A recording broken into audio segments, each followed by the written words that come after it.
Banker's Devil, episode 1. We have all heard of Printer's Devil, which means there's a spelling mistake or some mistake by the printer, and that is why it's called as a Printer's Devil. But what is Banker's Devil, and that too in insurance parlance?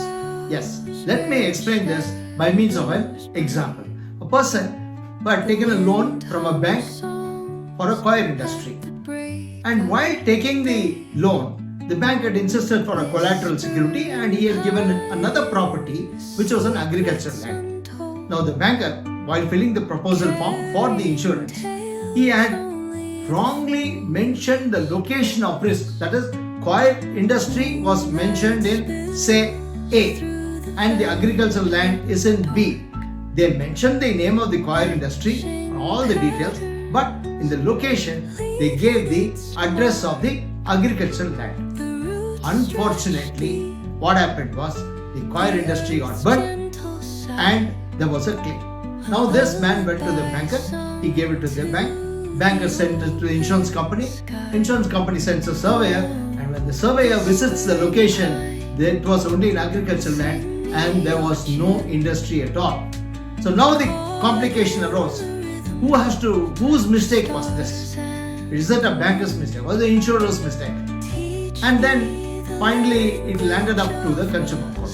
Now in the consumer court, it was noted that the proposal was filled by the bank, the policy was issued by the insurer, but the insurer is absolved of liability because in the location where the says that there is an industry, there is no industry.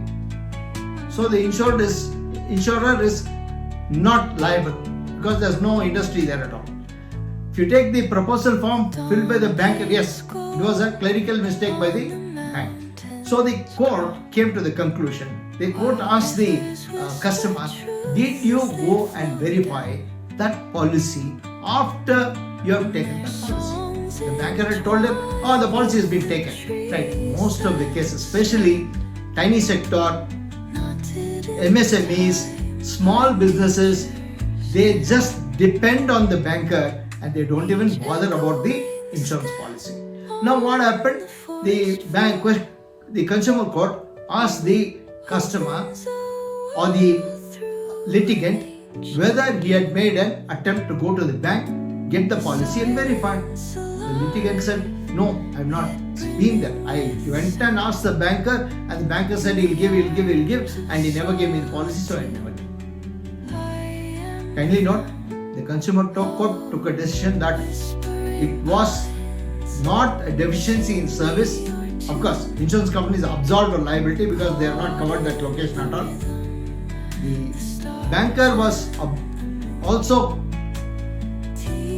pardoned because it was a clerical error. But the consumer court said, the customer, as a customer, you have a duty to go and check whether your property has been insured properly.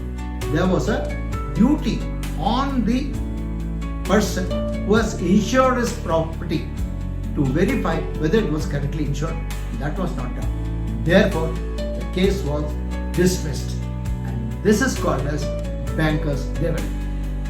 Be careful as soon as you know, although you know that the policy has been taken by the bank, be careful to go verify all the details, and then only in the event of a claim you can make a claim. Otherwise, I don't know how many cases are daily being rejected because of such Banker's Devil problems. This is episode 1.